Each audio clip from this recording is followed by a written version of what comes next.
Et nous, les ignorants, nous nous émerveillons devant eux sans comprendre la portée de leur pouvoir.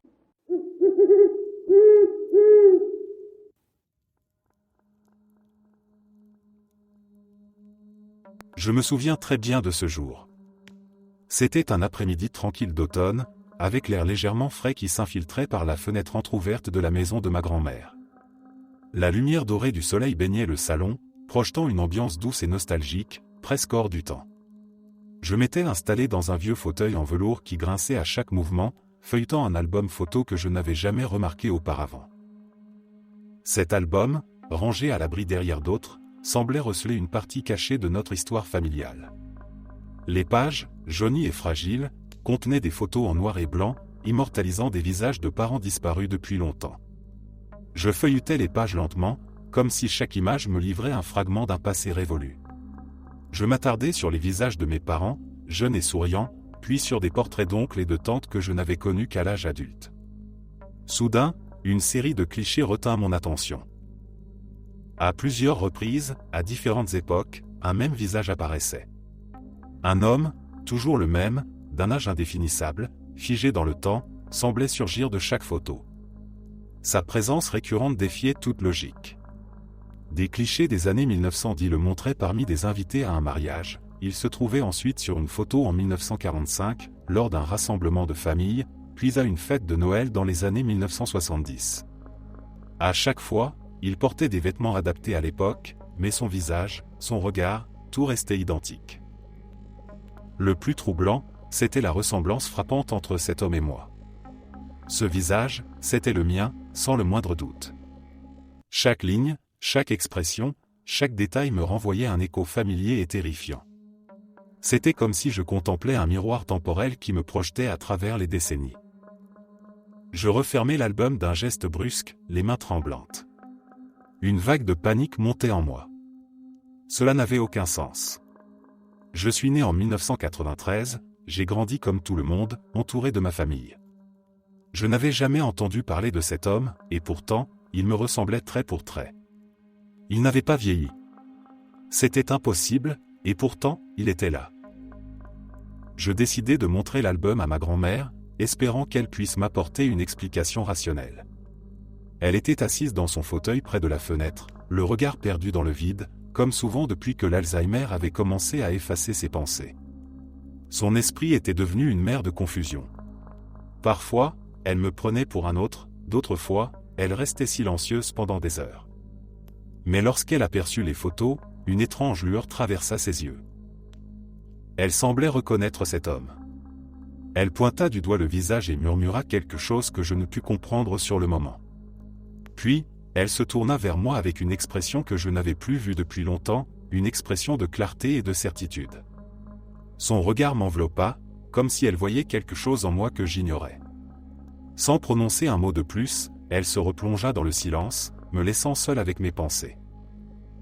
Le lendemain, et les jours qui suivirent, je ne cessais de repenser à ce moment. Ma grand-mère, malgré sa maladie, avait reconnu cet homme, et elle l'avait lié à moi, comme si c'était une évidence. Je cherchais à me rassurer, à me dire que la maladie la faisait délirer, qu'elle mélangeait les visages et les époques. Mais l'image de cet homme, si semblable à moi, me hantait. J'étais incapable de l'oublier. Plus j'observais ces photos, plus je me persuadais que c'était bel et bien mon propre visage qui apparaissait à travers les âges. Je me surprenais à fixer ces images, cherchant des détails qui prouveraient le contraire, une quelconque preuve que ce n'était qu'une coïncidence. Mais tout, des traits du visage jusqu'à la forme du sourire, correspondait. C'était comme si un double de moi-même avait traversé le temps. Pourtant, ma mémoire restait claire, j'avais une enfance, une adolescence. Je me souvenais de chaque moment marquant de ma vie, de chaque étape franchie. Mais alors, pourquoi ces souvenirs de lieux et d'événements lointains surgissaient-ils la nuit dans mes rêves? Pourquoi avais-je des images d'endroits que je n'avais jamais visités, des scènes de guerre, de discussions avec des inconnus dans des langues que je ne comprenais pas? Ces flashs me terrifiaient, me laissant réveiller en pleine nuit, tremblant et couvert de sueur. Chaque jour, je me sentais glisser un peu plus dans cette incertitude oppressante. Plus je tentais de m'accrocher à la rationalité, plus elle m'échappait. L'idée que je ne sois pas celui que je pensais être, que ma vie tout entière ne soit qu'une illusion, s'infiltrait dans mon esprit comme un poison. L'album photo était devenu mon obsession. Il représentait le seul lien tangible avec cette vérité insupportable. Je continuais de rendre visite à ma grand-mère, espérant secrètement qu'elle éclaire ce mystère. Mais la maladie avait repris ses droits. Elle ne prononçait plus un mot cohérent. Le jour où elle avait désigné cet homme sur les photos comme étant moi-même semblait s'effacer peu à peu, comme un mirage. Pourtant, je ne pouvais m'empêcher de scruter son regard, espérant y lire un indice, une réponse.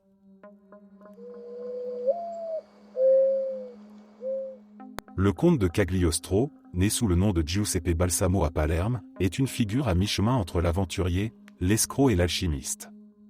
Dès sa jeunesse, il montre un talent singulier pour manipuler son entourage.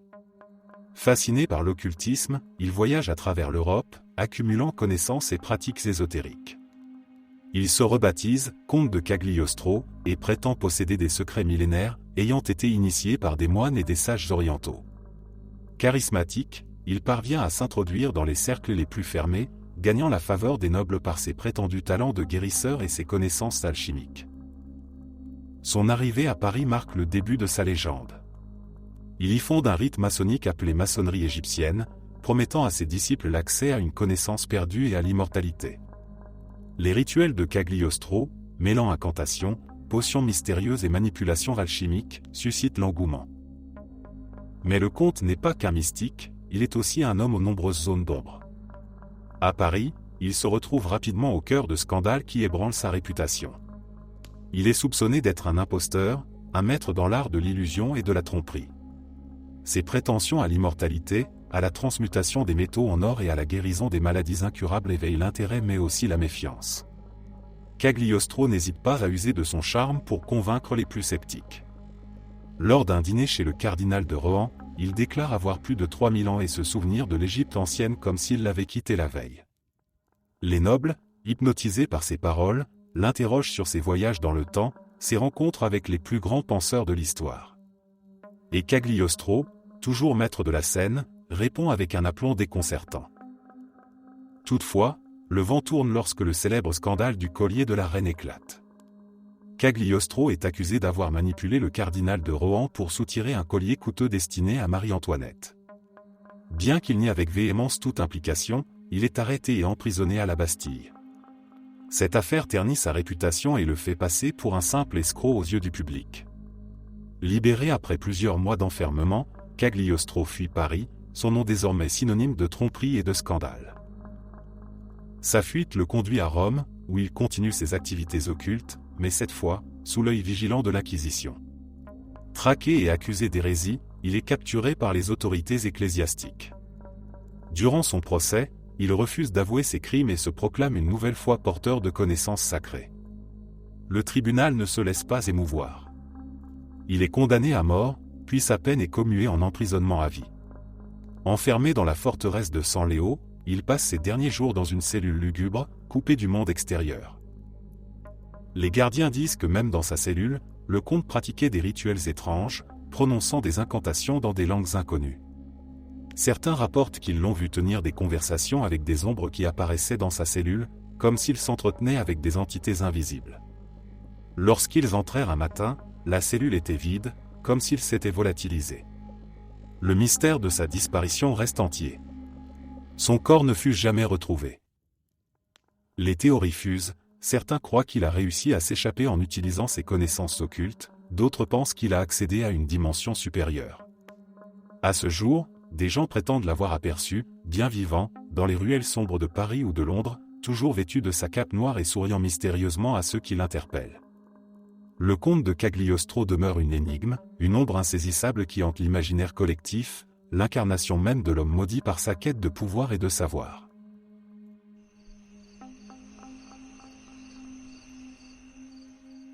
Ben Abba, un nom qui semble sorti de nulle part, est pourtant lié à l'une des révélations les plus troublantes et énigmatiques du XXIe siècle. Il ne se présente pas comme un scientifique, un prophète ou un mystique, mais comme un simple observateur. Pourtant, ses affirmations vont au-delà de tout ce que la science ou la raison pourrait expliquer. Il prétend être un homme immortel, vivant parmi nous depuis plus de 2800 ans. J'ai eu l'occasion de rencontrer Ben Abba lors d'une conférence discrète, tenu dans une salle obscure d'un hôtel situé à la périphérie de Denver. Tout en lui semblait ordinaire à première vue, un homme d'une soixantaine d'années, vêtu simplement, le regard doux et la voix posée. Mais dès qu'il a commencé à parler, il m'a été impossible de détourner les yeux de lui. Il évoquait des événements du passé avec une précision déconcertante, comme s'il les avait vécus de l'intérieur. Ben Abba affirmait être né il y a presque 3 millénaires, dans un petit village au bord du Nil, alors que l'Égypte ancienne déclinait et que les royaumes de la mer Méditerranée se faisaient et se défaisaient dans le fracas des armes. Au fil de sa vie, il aurait observé la montée et la chute de civilisations entières, croisé les plus grands noms de l'histoire et assisté à des événements qui, pour nous, ne sont que des récits poussiéreux dans les livres. Ses souvenirs semblaient sans fin. Il parlait d'un temps où le monde était bien plus vaste, où les frontières étaient marquées par les rivières et les montagnes plutôt que par des lignes sur une carte.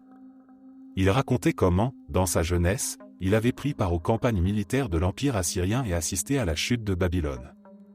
Au cours des siècles, il avait côtoyé les philosophes grecs, échangé des idées avec Aristote lui-même, et partagé la table de rois oubliés depuis longtemps.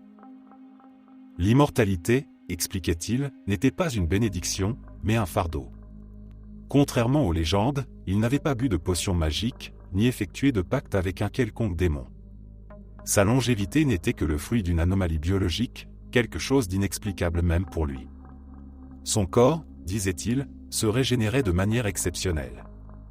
Il pouvait se blesser, être malade, mais jamais au point de mourir.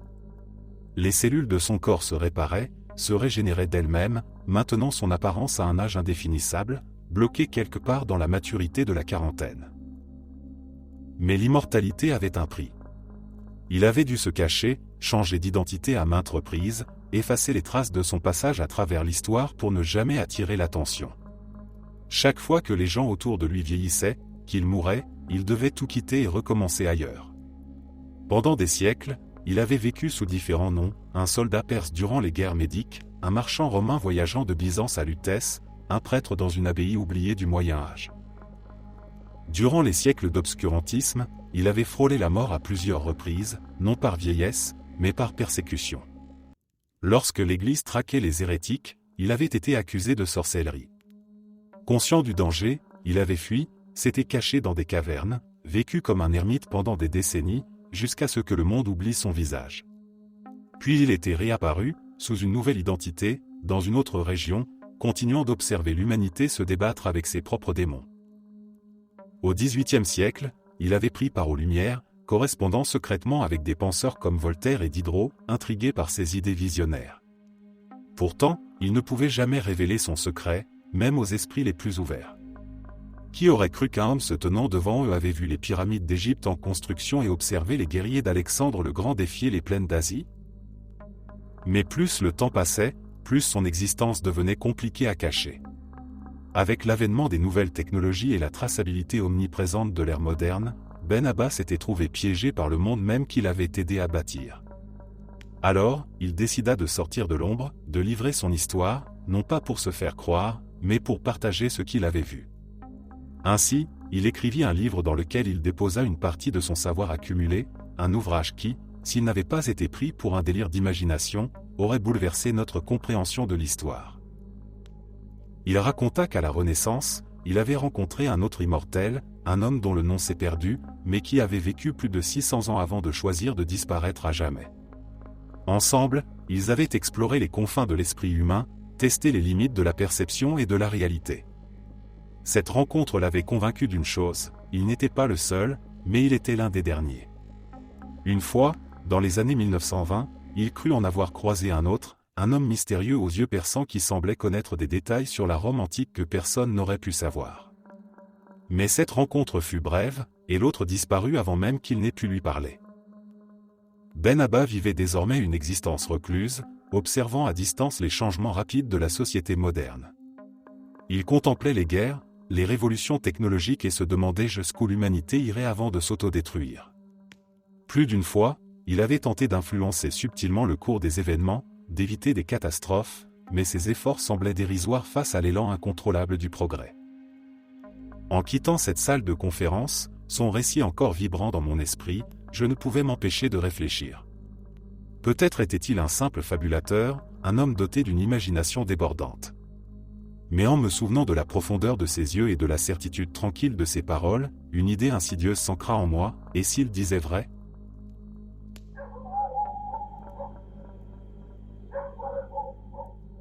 L'histoire de Nicolas Flamel commence comme celle d'un simple scribe à Paris, au XIVe siècle.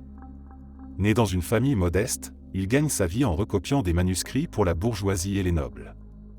La vie suit son cours, jusqu'à ce qu'un soir, il fasse un rêve étrange. Un ange lui apparaît, portant un livre dont les pages semblent scintiller d'une lumière dorée.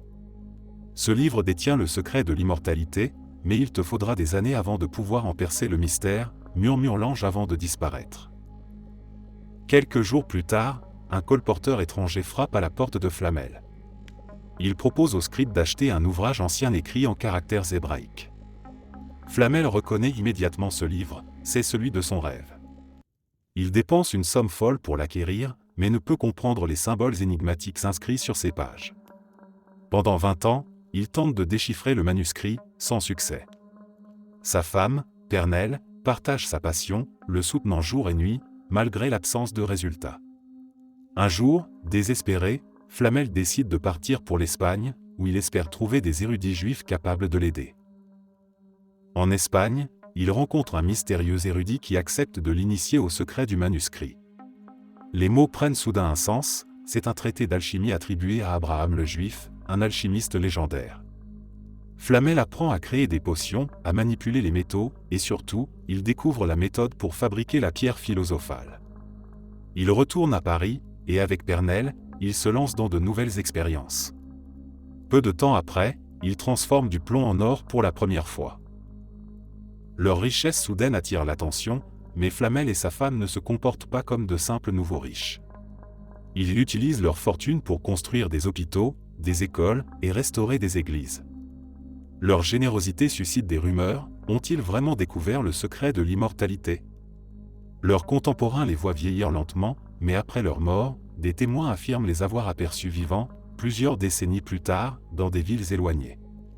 Flamel et Pernelle seraient-ils encore en vie, errant à travers le monde sous de nouvelles identités ? À Paris, leur ancienne maison attire encore les chercheurs d'aventure, espérant découvrir des indices sur cette quête légendaire de l'éternité.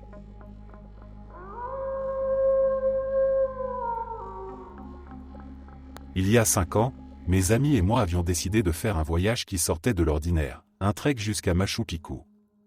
Nous avions tous entendu parler de la beauté mystique de cette ancienne cité inca, perdue dans les montagnes péruviennes, et de la magie qu'elle semblait dégager. Ce que nous ne savions pas, c'est que ce voyage allait changer ma perception du monde de façon irréversible. Le chemin vers Machu Picchu était aussi éreintant qu'époustouflant. Les sentiers serpentant les montagnes, les forêts brumeuses et les rivières rugissantes nous immergeaient dans un autre monde. À chaque tournant, le paysage semblait se tordre et se transformer, nous donnant l'impression d'être transportés dans une autre époque. C'était comme si nous n'avions pas seulement traversé des montagnes, mais également un voile entre le passé et le présent. Un matin, alors que nous marchions depuis des heures sans croiser âme qui vive, nous avons aperçu, niché dans un creux de la vallée, un petit village que nous n'avions vu sur aucune carte. Ces maisons en pierre semblaient anciennes, comme sorties d'un conte oublié, avec des toits de chaume et des murs recouverts de mousse. Intrigués, nous avons décidé de nous y aventurer, attirés par une force inexplicable. Peut-être étions-nous seulement fatigués, ou bien le mystère de l'endroit nous appelait d'une manière que nous ne pouvions pas ignorer. En approchant, nous avons remarqué quelque chose d'étrange. Les habitants, une vingtaine tout au plus, étaient tous immobiles. Leurs vêtements, d'un autre temps, semblaient neufs, comme s'ils venaient d'être fabriqués. Mais ce qui m'a le plus troublé, c'était leur sourire. Ils nous observaient, fixement, avec une expression qui oscillait entre la bienveillance et la connaissance. Comme s'ils savaient déjà qui nous étions avant même que nous n'ouvrions la bouche. L'un des anciens du village s'est avancé et, d'un geste gracieux, nous a invités à entrer. Nous avons accepté, plus par politesse que par réel enthousiasme, car une sensation de malaise commençait à se glisser sous ma peau. Le village entier semblait figé dans le temps. Les enfants jouaient avec des jeux d'un autre siècle, les femmes s'affairaient autour d'un feu de cuisine où bouillait une marmite, mais aucun son ne s'échappait de leurs lèvres. C'était comme si tout ce qui nous entourait était une sorte de tableau vivant, figé dans un moment précis de l'histoire. Nous avons passé quelques heures là-bas, parlant avec les habitants, mais nos conversations restaient superficielles. Eux semblaient nous écouter attentivement, hochant la tête à chaque mot, mais jamais ils ne répondaient de manière détaillée. Chaque fois que nous posions une question plus personnelle ou que nous demandions d'où ils venaient, ils changeaient de sujet, souriant simplement en guise de réponse. Lorsque nous avons finalement décidé de partir, une étrange fatigue s'était emparée de nous tous. Comme si nous avions été vidés de notre énergie. En quittant le village, je me souviens avoir jeté un dernier coup d'œil en arrière. Tous les habitants étaient là, sur le chemin, nous regardant nous éloigner, immobiles, figés comme des statues sous le soleil déclinant. Leur sourire n'avait pas changé d'un iota. Je n'y ai plus pensé pendant un moment, me persuadant que la fatigue et l'altitude avaient brouillé mes sens. Mais 5 ans plus tard, alors que je me trouvais à nouveau au Pérou pour le travail, une force inexplicable m'a poussé à retourner sur ces sentiers. À vérifier si ce village existait vraiment ou s'il n'était qu'un produit de mon imagination. Je me suis retrouvé, seul cette fois, à arpenter les mêmes chemins, les mêmes montagnes. Et après des heures de marche, je l'ai revu. Le village était toujours là, niché dans son repli de vallée, identique à mes souvenirs. Rien n'avait changé. Les mêmes maisons couvertes de mousse, les mêmes fleurs le long des sentiers et les mêmes visages. Chaque habitant que j'avais rencontré il y a 5 ans était là, exactement au même endroit. Comme s'il n'avait jamais bougé, jamais vieilli, jamais vécu une journée de plus depuis mon dernier passage. Le vieil homme qui nous avait accueillis m'a de nouveau fait signe, me regardant avec ce même sourire étrange. C'était comme si l'endroit entier avait été mis en pause pendant tout ce temps, comme s'il n'existait que dans une réalité parallèle, attendant mon retour pour reprendre son souffle. Cette fois-ci, je n'ai pas osé rester. Un sentiment de panique m'a envahi, me poussant à m'éloigner le plus vite possible. En redescendant la montagne, je sentais encore le poids de leurs regards dans mon dos. Des regards qui me disaient qu'ils savaient quelque chose que j'ignorais. Quelque chose de terrible, d'inexplicable. Depuis ce jour, une question me hante, et si ce village n'était pas réel? Et si, quelque part dans notre monde, il existait des lieux qui n'étaient que des simulacres, des fragments de réalité figés, comme des programmes mis en pause dans une gigantesque simulation? Peut-être que notre monde lui-même n'est pas ce qu'il semble être. Peut-être qu'il y a des recoins où le temps n'a pas d'emprise, où tout est figé dans une éternelle répétition. Parfois, en pleine nuit, je repense à ce sourire étrange, à ce village hors du temps. Je me demande si, en m'éloignant ce jour-là, j'ai vraiment quitté cet endroit ou si une partie de moi y est restée, figée avec eux, dans cet espace-temps figé. Peut-être que je ne saurai jamais. Mais une chose est sûre, depuis ce voyage, j'ai le sentiment troublant que notre monde est beaucoup plus étrange, et bien moins réel, que ce que nous croyons.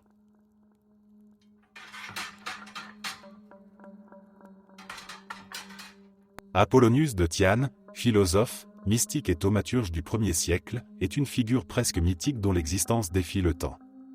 Né en Cappadoce, dans ce qui est aujourd'hui la Turquie, il se distingue très tôt par une intelligence hors du commun. Dès l'âge de 14 ans, il quitte sa famille pour se consacrer à l'étude des enseignements de Pythagore, optant pour une vie d'ascèse et de silence. Apollonius se prive de viande, de vin et de tout confort matériel. Ses disciples, fascinés par sa sagesse et sa maîtrise de soi, le suivent dans ses voyages à travers le monde antique, alors qu'il cherche inlassablement à percer les mystères de l'univers. Ses périples le mènent en Inde, où il rencontre des brahmanes et des sages, qui lui enseignent des secrets que peu de mortels connaissent. Il étudie la télépathie, la lévitation, et apprend à voir l'âme des êtres vivants. Ces pouvoirs, qu'il développe par une pratique rigoureuse de la méditation et du jeûne, le distinguent des autres philosophes de son temps. Lors de son retour à Rome, il est accueilli avec un mélange de crainte et de respect. Ses ennemis le considèrent comme un charlatan, mais ceux qui l'approchent sont rapidement séduits par son charisme. Apollonius ne cherche pas la gloire, mais la transmission de sa connaissance. Un jour, une tragédie frappe la ville d'Éphèse, une épidémie se répand, tuant des centaines de personnes. Les médecins sont impuissants. Apollonius, avec ses disciples, se rend sur place. Il entre en transe, invoquant des forces inconnues. Soudain, il désigne un mendiant aveugle, cloué au sol par la fièvre. « C'est lui, le coupable !» s'écrie Apollonius. Les habitants, perplexes, l'approchent et découvrent que l'homme n'était pas ce qu'il paraissait, il s'agissait d'un démon déguisé. Une fois chassé, la maladie recule, et la ville retrouve la paix. Cet épisode marque le début de sa réputation de thaumaturge. Ses exploits ne s'arrêtent pas là. Lors d'un séjour à Rome, il est accusé de sorcellerie par l'empereur Domitien, qui craint son influence croissante. Apollonius est arrêté et emprisonné. On le juge publiquement, mais alors que la sentence de mort est prononcée, il regarde fixement ses chaînes et murmure une prière dans une langue inconnue. Ses chaînes se détachent, et il disparaît devant une foule stupéfaite. Plus tard, des témoignages le situent en Grèce, où il enseigne toujours, apparemment inchangé par le temps. Jusqu'à sa disparition, ses disciples continuent de rapporter des histoires extraordinaires. Apollonius ressuscite une jeune fille morte, calme les tempêtes par un simple geste de la main, et prédit l'avenir avec une précision déconcertante. Il finit par quitter ce monde, ou du moins, c'est ce que l'on croit. Car même après sa mort présumée, il apparaît dans les rêves de ses disciples, leur prodiguant conseils et sagesse. Ses enseignements et ses apparitions posthumes continuent de troubler les chercheurs de vérité, qui se demandent si Apollonius n'a pas simplement franchi la barrière entre les mondes. Qin Shi Huang, premier empereur de Chine, est une figure aussi grandiose que tyrannique, connu pour avoir unifié le pays et construit la première version de la Grande Muraille. Mais au-delà de ses exploits politiques et militaires, il est obsédé par une ambition qui dépasse la portée des simples mortels, l'immortalité. Dès son accession au trône, Qin Shi Huang entreprend de consulter des alchimistes, des médecins, et même des magiciens pour obtenir l'élixir de vie éternelle. Les rumeurs disent que des caravanes entières chargées d'herbes médicinales et de potions traversaient le royaume, convergeant vers la capitale. Il envoie des expéditions à la recherche d'îles mystiques où vivraient des immortels, espérant que ceux-ci lui révéleraient leurs secrets. Le plus célèbre de ces voyages est mené par l'alchimiste Shu Fu, qui part avec des centaines de jeunes hommes et femmes vierges pour naviguer vers l'est, au-delà de la mer. L'expédition n'est jamais revenue, alimentant des légendes qui racontent que Shu Fu aurait trouvé le Japon et y aurait fondé une nouvelle civilisation. Pendant ce temps, Qin Shi Huang continue ses propres expérimentations. Des médecins lui administrent des pilules de mercure, censées prolonger sa vie. Ironiquement, ces remèdes empoisonnent son corps, le rendant plus paranoïaque et colérique. Ces derniers jours sont marqués par une obsession grandissante. Il ordonne la construction de son propre mausolée, une cité souterraine gardée par une armée de guerriers en terre cuite. Cette armée, dit-on, est censée le protéger dans l'au-delà, mais Qin Shi Huang espère secrètement ne jamais avoir à l'utiliser. Il rêve d'un monde où il régnerait à jamais, défiant la mort elle-même. Le temps presse, et l'empereur s'isole de plus en plus, entouré de conseillers qui osent à peine lui parler de peur de déclencher sa fureur. Puis, un jour, en 210 avant Jésus-Christ, Qin Shi Huang meurt soudainement lors d'un voyage dans l'est de son empire, ironiquement à la recherche de l'élixir d'immortalité. Ses serviteurs, terrifiés à l'idée que la nouvelle de sa mort déclenche une révolte, cachent son corps pendant des semaines, dissimulant l'odeur de décomposition avec du poisson. Le rêve de l'empereur s'éteint avec lui. Mais dans l'imaginaire collectif chinois, Qin Shi Huang est devenu plus qu'un homme. Il est un symbole de la quête éternelle pour échapper à la mort, une quête qui, pour lui, s'est achevée avec l'ironie la plus cruelle, les substances censées le rendre immortel ont accéléré sa chute.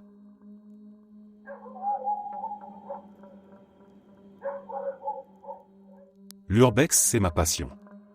Arpenter des bâtiments abandonnés, fouiller des lieux figés dans le temps, découvrir des traces de vie disparues, tout cela m'a toujours fasciné.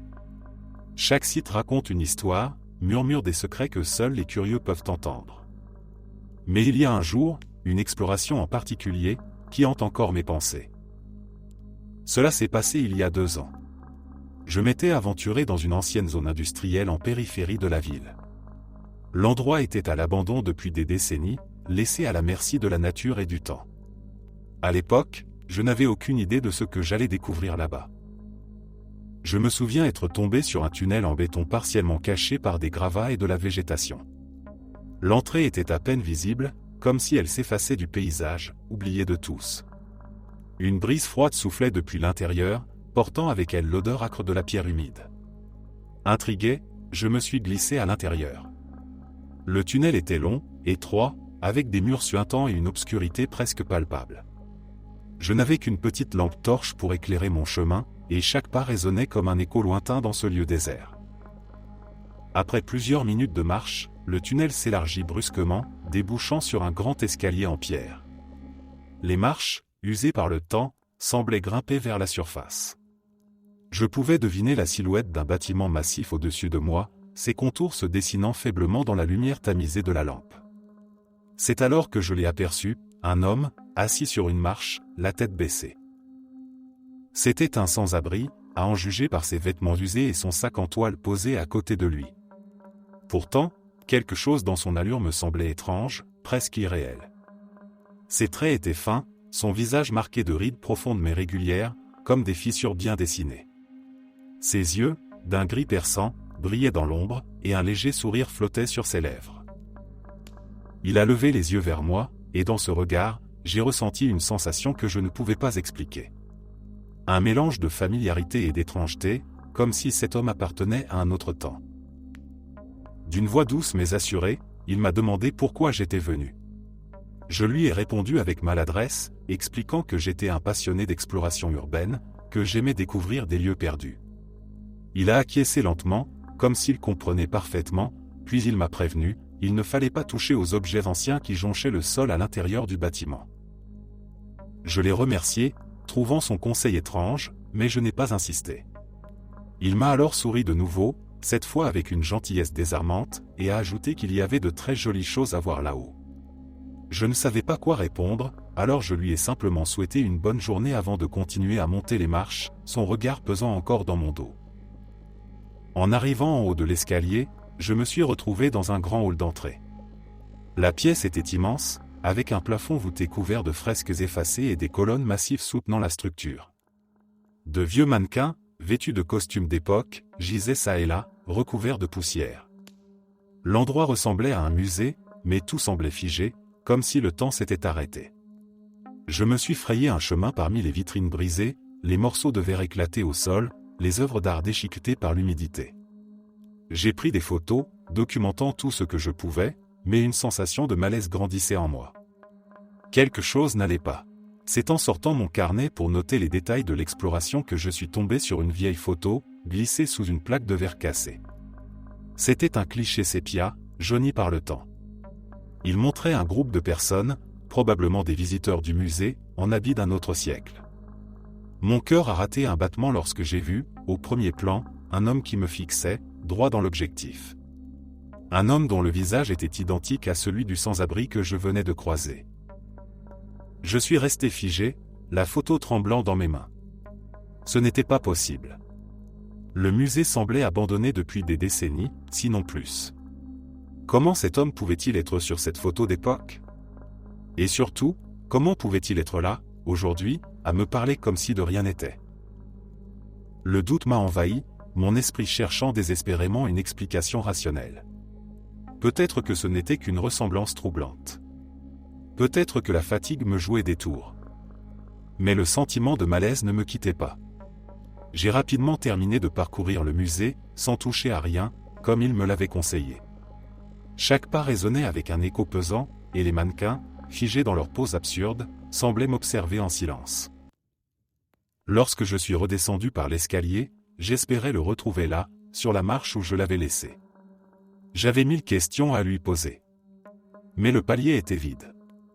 Seuls mes pas résonnaient dans le silence du tunnel. J'ai regardé autour de moi, cherchant un signe de sa présence, mais il n'y avait rien. Pas de sac, pas de trace de lui. C'était comme s'il n'avait jamais existé. Le doute et l'angoisse m'ont accompagné tout le chemin du retour. Une fois rentré chez moi, j'ai passé des heures à fouiller sur Internet pour trouver des informations sur le bâtiment. Après des recherches approfondies, la vérité m'a frappé comme un coup de poing, le musée avait été fermé et abandonné depuis plus de 150 ans. Personne ne devait y avoir mis les pieds depuis tout ce temps. Alors, qui était cet homme? Pourquoi avait-il l'air identique à celui de la photo d'époque? Pourquoi m'avait-il averti de ne pas toucher aux objets anciens? Toutes ces questions me hantent encore aujourd'hui. Parfois, je me dis que je deviens fou, que c'était une hallucination, une coïncidence. Mais au fond de moi, une voix murmure que ce que j'ai vu est bien réel.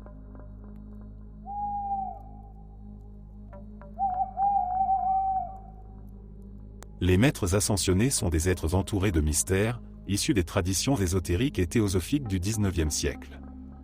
Ces figures ne sont pas des hommes ordinaires, ils ont parcouru le chemin de l'éveil spirituel, transcendant les limitations de la chair et de la mortalité pour devenir des êtres de pure lumière. Ils vivent désormais dans des royaumes subtils, veillant sur l'humanité depuis des plans supérieurs, communiquant parfois avec ceux qui sont suffisamment éveillés pour percevoir leur message. Leur histoire commence avec Elena Petrovna Blavatsky, une mystique russe, cofondatrice de la Société théosophique. Elle affirme avoir rencontré ses maîtres au cours de ses voyages en Inde et au Tibet. Le maître Moria et le maître Kutomi, deux de ces entités, auraient guidé Blavatsky dans la rédaction de ses ouvrages. Ils se présentent comme des sages possédant un savoir illimité, ayant assisté à l'évolution de la Terre depuis des millénaires. Chacun de ces maîtres aurait été un être humain à l'origine, ayant atteint la perfection spirituelle à travers des vies de service et de méditation profonde. Les maîtres ascensionnés ne vieillissent pas et ne sont pas soumis aux lois du temps.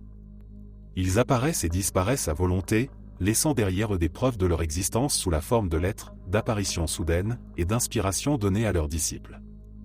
L'un des plus célèbres, le maître Saint-Germain, est souvent identifié avec le comte de Saint-Germain du XVIIIe siècle, suggérant qu'il n'a jamais cessé d'œuvrer sur Terre. Ce qui rend leur légende si captivante, c'est leur rôle de guides invisibles. On dit qu'ils influencent discrètement les événements historiques, aidant l'humanité à progresser vers une ère de paix et d'harmonie. Ils auraient conseillé des personnages clés de l'histoire, guidé les révolutions spirituelles, et inspiré des avancées dans les sciences et les arts. Leur présence est subtile, ils ne se montrent que rarement, préférant œuvrer en coulisses. Ceux qui cherchent à entrer en contact avec eux doivent d'abord purifier leur esprit et leur cœur, se détacher des désirs matériels et développer une profonde compassion. De nombreux chercheurs affirment avoir perçu leur présence dans des lieux sacrés, comme les montagnes du Tibet, les déserts égyptiens ou les profondeurs des forêts amazoniennes. Il existe même des communautés spirituelles, comme celle de Shambhala, qui se disent directement connectés à ces maîtres. Selon ces croyances, les maîtres ascensionnés attendent le moment propice pour se révéler pleinement à l'humanité, lorsque celle-ci sera prête à recevoir leur enseignement sans peur ni doute. Pourtant, malgré leurs bienfaits, ces êtres immortels suscitent aussi la méfiance. Les sceptiques les voient comme des figures de légende, des constructions idéalisées pour justifier des croyances spirituelles complexes. D'autres craignent leur influence, se demandant si ces êtres, prétendument bienveillants, n'auraient pas leur propre agenda caché, et s'ils ne manipulent pas l'humanité à des fins inconnues. Leur nature véritable reste un mystère, et leur existence, un sujet de débat sans fin. Mais pour ceux qui croient, les maîtres ascensionnés sont une lueur d'espoir, une promesse que l'homme peut transcender sa condition et accéder à un niveau d'être supérieur, au-delà de la mort et du temps.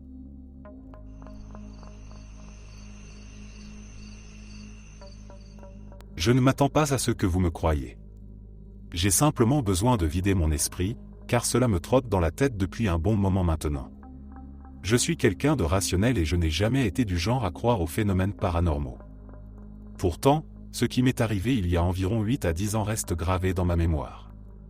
J'étais à la fin de mon adolescence à l'époque, donc je fais confiance à mes souvenirs pour vous raconter cette histoire. Il y avait une famille de 4 personnes qui avaient emménagé dans notre quartier. Je n'arrivais pas à déterminer d'où ils venaient exactement, mais ils avaient un mélange de traits asiatiques et hispaniques. C'étaient des gens très beaux. Je ne saurais l'expliquer, mais il y avait chez eux une aura particulière, comme une beauté presque surnaturelle. Je ne les voyais jamais sortir ni parler aux autres, et ce qui m'a paru étrange, c'est qu'ils sortaient tous ensemble presque chaque soir, vers la même heure. 2 membres de cette famille semblaient être un couple, et les 2 autres ressemblaient à une mère et son enfant adolescent. Quant à ce dernier, je n'étais jamais sûr s'il s'agissait d'un garçon ou d'une fille. Mais cet adolescent était d'une beauté frappante, inexplicable. Ils avaient des cheveux courts, noirs comme de la soie, mais pas trop courts non plus, et des yeux d'un noir profond. Leur posture était affaissée, comme s'ils étaient constamment tristes ou fatigués. Je me souviens m'être dit qu'il y avait quelque chose de bizarre chez eux. Un soir, je m'entraînais en courant autour du quartier pour me préparer à une compétition sportive scolaire. En rentrant chez moi, j'ai vu cet adolescent assis dans le jardin de leur maison, tenant une bouteille d'eau. J'ai voulu être poli, alors je lui ai dit bonsoir. Ils ont simplement hoché la tête sans dire un mot. J'ai senti qu'ils n'avaient pas envie de parler, alors je n'ai pas insisté et je suis rentré chez moi. Je n'ai jamais vraiment parlé à cette famille. Ils ont vécu dans notre ville pendant environ 5 ans, du moins, c'est ce dont je me souviens, puis mes parents m'ont appris qu'ils partaient à l'étranger à cause de leur travail. À ce moment-là, j'étais trop occupé par mes préoccupations d'adolescent, le sport, les filles, les sorties, donc je n'ai pas posé plus de questions sur eux. En y repensant, je regrette de ne pas avoir pris le temps de mieux les connaître. Aujourd'hui, j'ai moi-même déménagé dans un autre pays, je préfère ne pas dire lequel pour préserver mon anonymat, et c'est là que j'ai vécu quelque chose d'encore plus troublant. J'étais dans mon café local, quand je l'ai aperçu. L'adolescent du quartier. Seul, assis à une table dans un coin. Tout en eux était pareil, la même posture, la même beauté envoûtante. Ce qui m'a glacé le sang, c'est qu'ils avaient l'air de ne pas avoir vieilli d'un jour. Certes, leurs vêtements étaient plus matures, mais leur visage, leur apparence, tout était resté identique à ce que je me souvenais. Je ne sais pas s'ils m'ont reconnu. Peut-être que non, car moi, j'ai vieilli, j'ai changé. Mais j'ai ressenti ce même frisson, cette même sensation étrange en croisant leurs regards. J'ai parlé de cette rencontre à mes parents, pour voir s'ils se souvenaient de cette famille. Curieusement, ils n'avaient aucun souvenir d'eux. C'était comme s'ils n'avaient jamais existé, ou que mon esprit m'avait joué un tour. Peut-être que cette histoire ne signifie rien du tout. Peut-être que je deviens simplement paranoïaque. Mais j'avais besoin de la partager. Parce que, chaque fois que j'y repense, un sentiment d'incompréhension totale me submerge.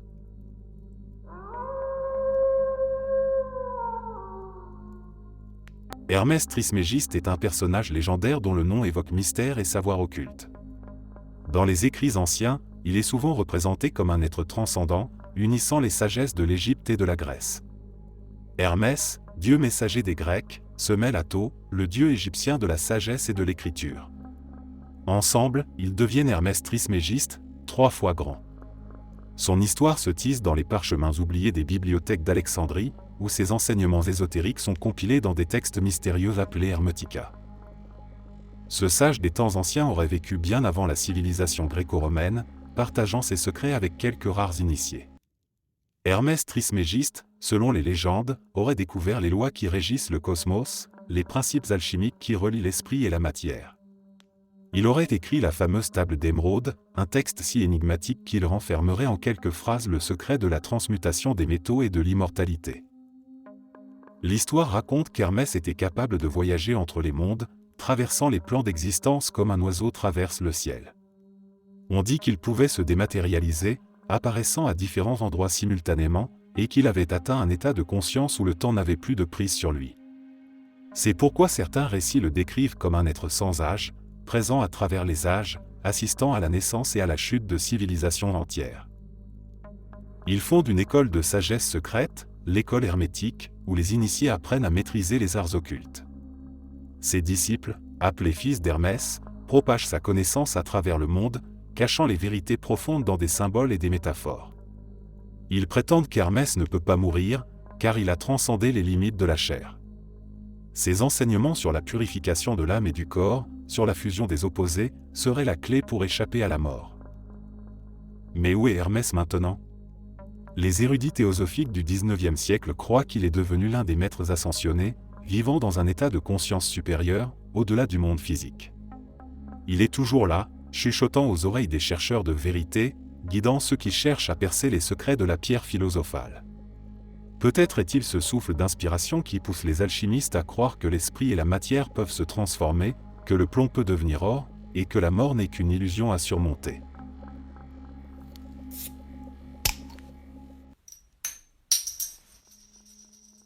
J'adore chiner dans les brocantes. Il y a quelque chose d'exaltant dans le fait de fouiller parmi des objets oubliés, d'imaginer les histoires que chaque relique pourrait raconter.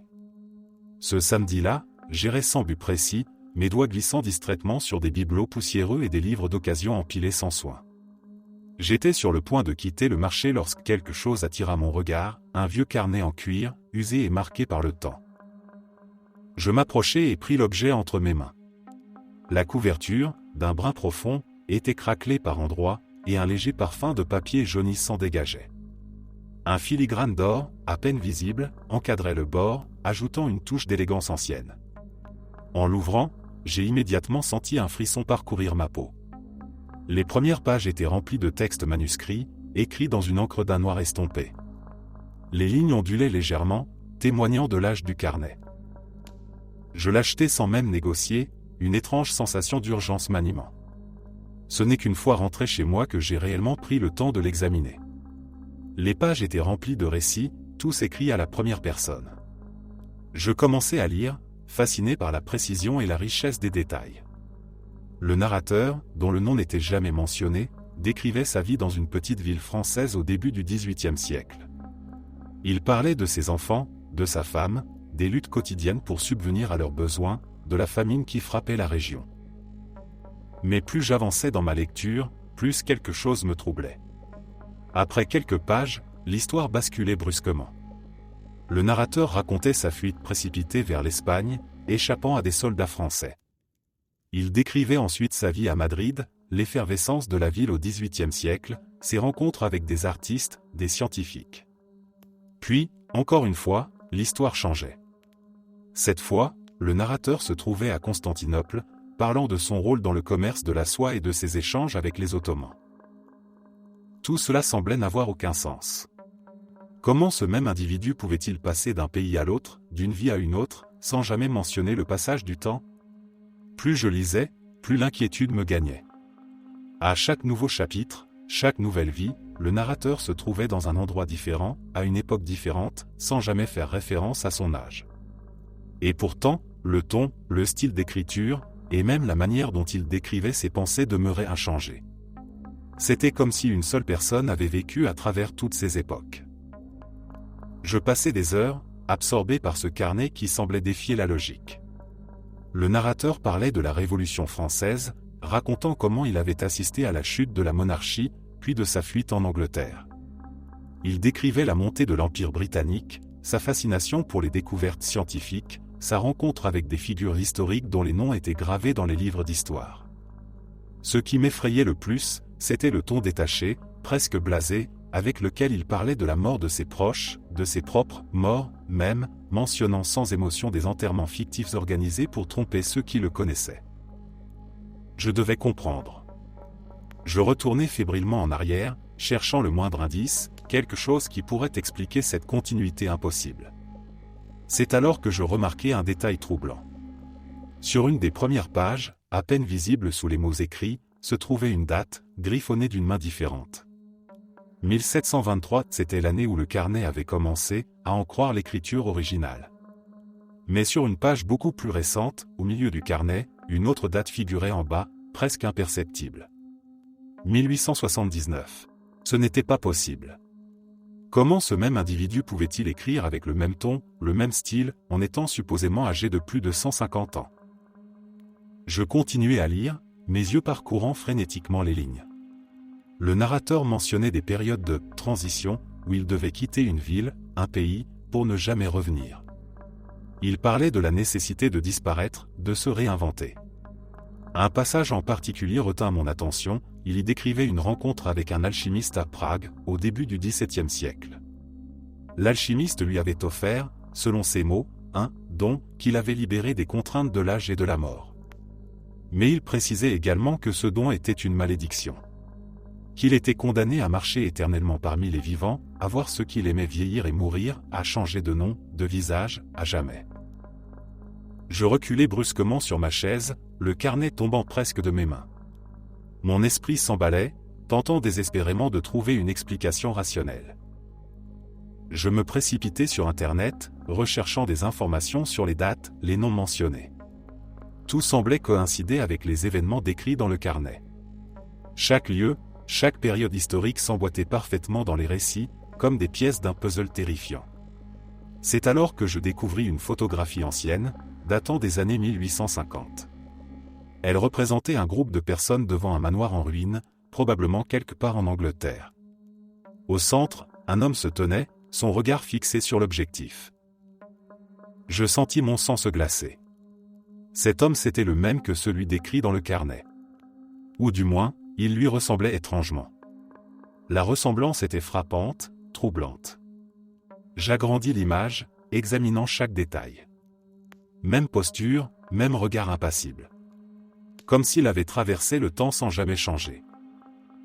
Je retournai le carnet avec précaution, mes mains tremblantes. Une dernière page, presque collée au fond de la couverture, attira mon attention. Elle était vierge, mais un mot, écrit à la main, se trouvait au centre, « Merci d'être venu ». Mon cœur rata un battement. J'ai fermé le carnet d'un geste précipité, me levant brusquement.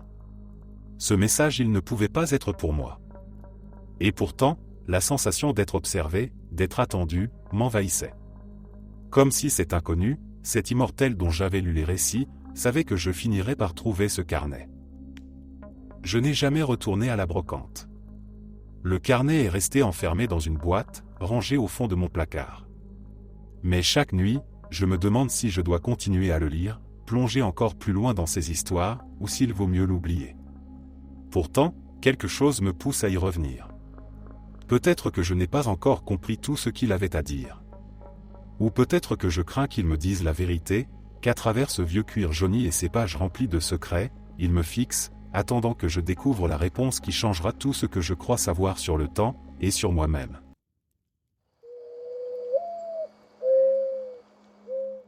L'histoire de Titon est une tragédie, une mise en garde contre les désirs imprudents. Dans la mythologie grecque, Titon est un beau prince troyen dont la beauté captive Éos, la déesse de l'aurore.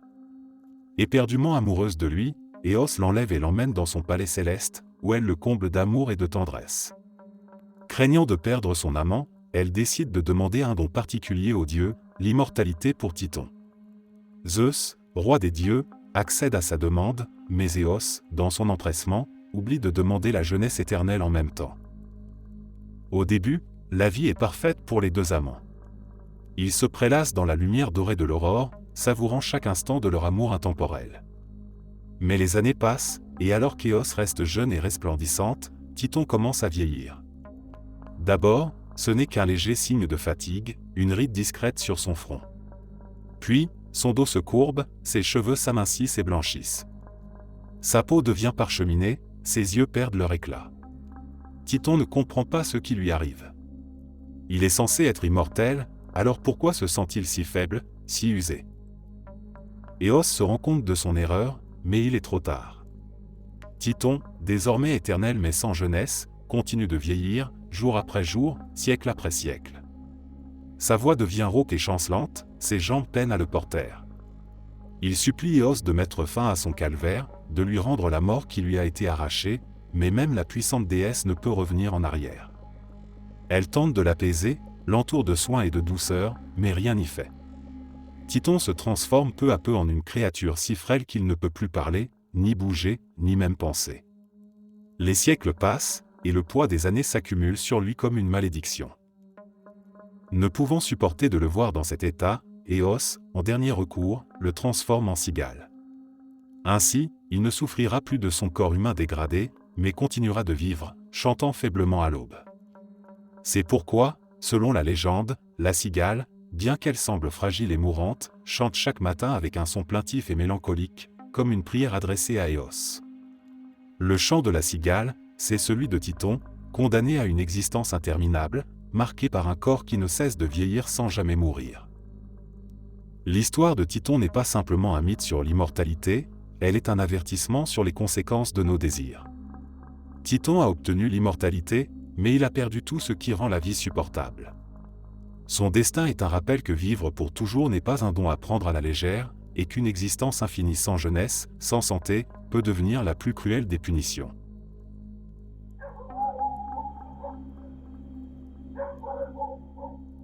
Melchizedek est une figure biblique mystérieuse, apparaissant brièvement dans le livre de la Genèse et de nouveau dans le Nouveau Testament. Il est décrit comme roi de Salem et prêtre du Dieu Très-Haut, mais ce qui intrigue le plus, c'est l'absence totale de détails sur ses origines et sa destinée. Contrairement aux autres personnages bibliques, Melchizedek est présenté sans aucune généalogie, il est dit sans père, sans mère, sans généalogie, n'ayant ni commencement de jour ni fin de vie. Cette phrase, plus que tout, alimente les spéculations autour de sa nature. Selon le récit, Melchizedek apparaît soudainement devant Abraham après une bataille, portant du pain et du vin, et bénit le patriarche. Abraham, reconnaissant l'autorité spirituelle de ce mystérieux roi prêtre, lui donne le 10e de tout ce qu'il possède. Puis, tout aussi soudainement qu'il était apparu, Melchizedek disparaît des Écritures. Qui était-il? Un ange? Une incarnation divine? Un être immortel errant sur terre? Les théologiens et mystiques n'ont cessé de débattre sur ce sujet durant des siècles. Pour certains, Melchizedek serait une préfiguration du Christ lui-même, un être éternel venu apporter la lumière aux hommes avant de se retirer dans des dimensions inaccessibles aux simples mortels. Pour d'autres, il est un prêtre éternel, veillant encore aujourd'hui sur les âmes pures, bénissant ceux qui cherchent la vérité et marchent sur le chemin de la droiture. Plusieurs traditions ésotériques le décrivent comme le gardien du seuil, l'initiateur des âmes prêtes à affronter les épreuves de la transformation intérieure. Son culte se perpétue au sein de certaines loges mystiques, où l'on parle de lui comme d'un être qui n'a jamais cessé de marcher parmi les hommes.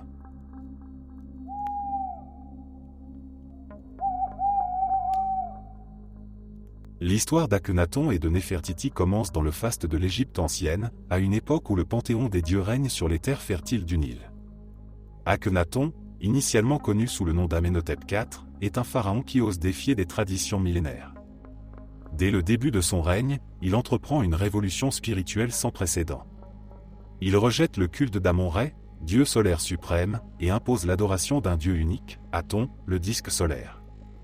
Le pharaon change même son propre nom pour refléter cette nouvelle croyance, se faisant appeler Akhenaton, celui qui est bénéfique à Aton. Mais Akhenaton ne mène pas cette transformation seul. À ses côtés se trouve la magnifique Néfertiti, sa reine et compagne de toujours. Leur relation dépasse le simple partenariat politique, elle est de nature spirituelle. Ensemble, ils forment une image d'harmonie et de perfection.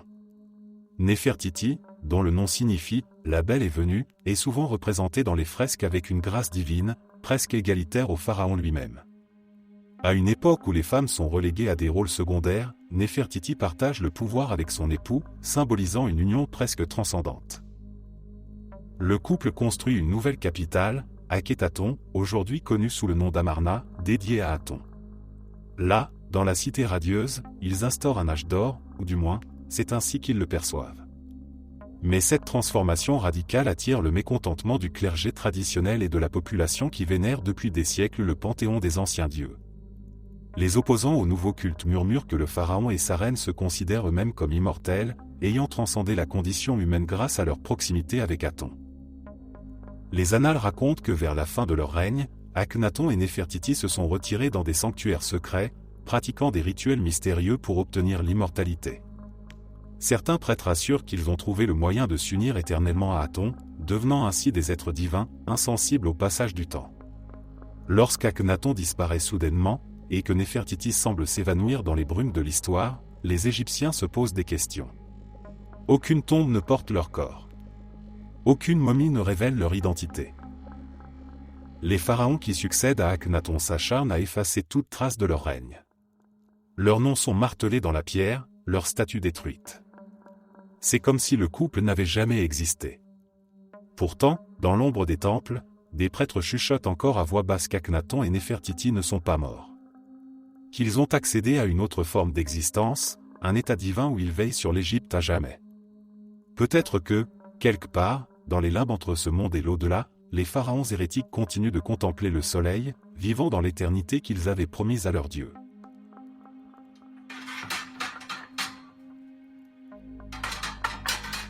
Le comte de Saint-Germain est un nom qui résonne dans les salons des cours européennes du XVIIIe siècle comme celui d'un personnage énigmatique et fascinant. Imaginez un homme toujours vêtu de vêtements somptueux, portant des bijoux étincelants et possédant un regard perçant qui semble lire l'âme de quiconque ose croiser son chemin. Cet homme, d'une apparence d'une quarantaine d'années, navigue avec aisance dans les cercles de la haute société, tenant des conversations en français, en allemand, en italien, en espagnol, en anglais, et dans d'autres langues exotiques, sans jamais se laisser prendre au dépourvu. Il parle de chaque pays comme s'il y avait vécu pendant des décennies, connaissant les détails historiques les plus infimes. Mais ce qui intrigue le plus, c'est que certains l'ont déjà rencontré. Un diplomate autrichien se souvient l'avoir vu à Venise, il y a 50 ans, sans qu'il n'ait pris une ride. Un autre se rappelle avoir partagé une discussion avec lui à la cour de Louis XIV, où il affirmait déjà détenir le secret de l'immortalité. Les murmures autour de lui se multiplient, chacun ajoutant une pierre à l'édifice du mythe qui entoure ce personnage. Est-il vraiment immortel? A-t-il découvert la pierre philosophale, ce fameux artefact qui offrirait jeunesse éternelle et capacité de transmuter le plomb en or? Saint Germain se plaît à entretenir le mystère. Parfois, il laisse entendre qu'il a participé au banquet de Cléopâtre ou qu'il a assisté à la mort de Jésus, mais sans jamais apporter de preuves concrètes. Sous le règne de Louis XV, Saint Germain devient un invité régulier de la cour. Le roi, captivé par ses récits d'aventure à travers les siècles, lui donne un laboratoire personnel dans son château, espérant qu'il lui dévoilera ses secrets. Mais le comte ne révèle rien de tangible. On le voit expérimenter avec des pierres précieuses, distiller des potions dont il dit qu'elles prolongent la vie, et faire de la musique d'une virtuosité incroyable. Lors d'un bal, il joue du violon avec une maîtrise telle que plusieurs pensent qu'il aurait vendu son âme au diable. Le comte disparaît soudainement de la cour de France. Certains disent qu'il a été vu à Saint-Pétersbourg, conseillant la tsarine. D'autres le croisent à Londres, se mêlant aux cercles ésotériques.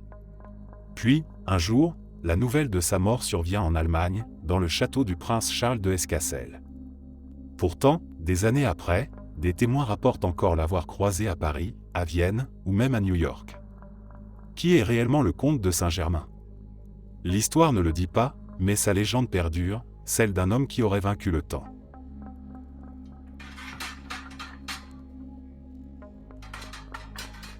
Je sais que cela va sembler fou, mais j'ai une théorie.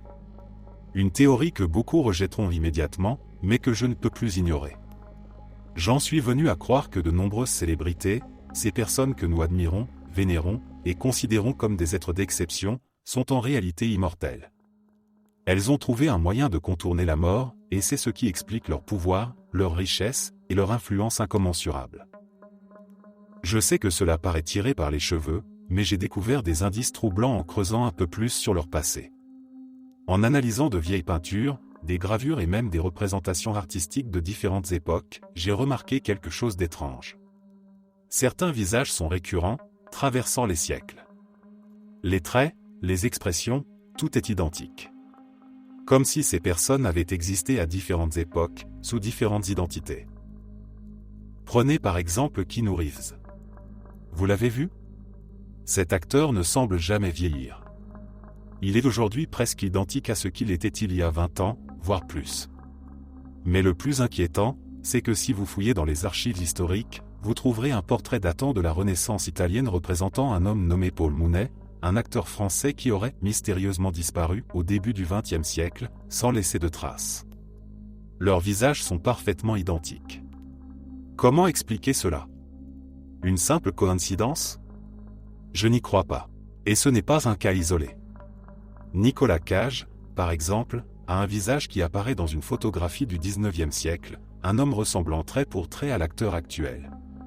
Encore une coïncidence? Ou encore, regardez les portraits de l'empereur Romain Néron. Observez son visage, ses yeux, sa mâchoire, et comparez avec ceux de Leonardo DiCaprio. La ressemblance est frappante. Ce n'est pas juste une question de traits faciaux. C'est une question de posture, de regard, d'énergie. Comme si, à travers les siècles, la même personne revenait encore et encore. Il existe des témoignages de voyageurs à travers le temps qui mentionnent des figures mystérieuses, des personnages influents qui apparaissent puis disparaissent sans laisser de traces. Des individus qui possèdent des connaissances bien au-delà de leur époque. Comment expliquer que certaines célébrités d'aujourd'hui semblent maîtriser tellement de sujets, de la physique quantique à la philosophie ancienne, comme si elles en avaient fait l'expérience de première main? Ma théorie est la suivante, ces célébrités ont trouvé un moyen de prolonger leur vie indéfiniment. Peut-être un élixir, un rituel secret ou une technologie que nous, simples mortels, ignorons. En traversant les siècles, ils changent de nom, d'identité, mais conservent leur apparence. Ils réapparaissent toujours sous les traits de personnages charismatiques, destinés à influencer la société. Aujourd'hui, ce sont des acteurs, des musiciens, des dirigeants d'entreprises. Autrefois, ils étaient empereurs, rois ou nobles. Ils contrôlent le monde d'une manière subtile, influençant la culture, la politique et les idéaux de chaque époque. Les plus grands bouleversements de l'histoire ont souvent été déclenchés par des figures mystérieuses, insaisissables, qui disparaissent aussi rapidement qu'elles sont apparues. Ces immortels possèdent des secrets dont nous ne pouvons même pas imaginer l'existence. Peut-être savent-ils comment manipuler le temps, voyager entre les époques, ou même remodeler la réalité à leur guise. Et nous, les ignorants, nous nous émerveillons devant eux sans comprendre la portée de leur pouvoir. Nous les applaudissons, nous achetons leurs films, leurs albums, leurs produits, sans jamais remettre en question leur véritable nature. Pourquoi le ferions-nous? Après tout, ils sont des célébrités. Ils sont différents de nous. Mais est-ce vraiment parce qu'ils sont talentueux ou chanceux?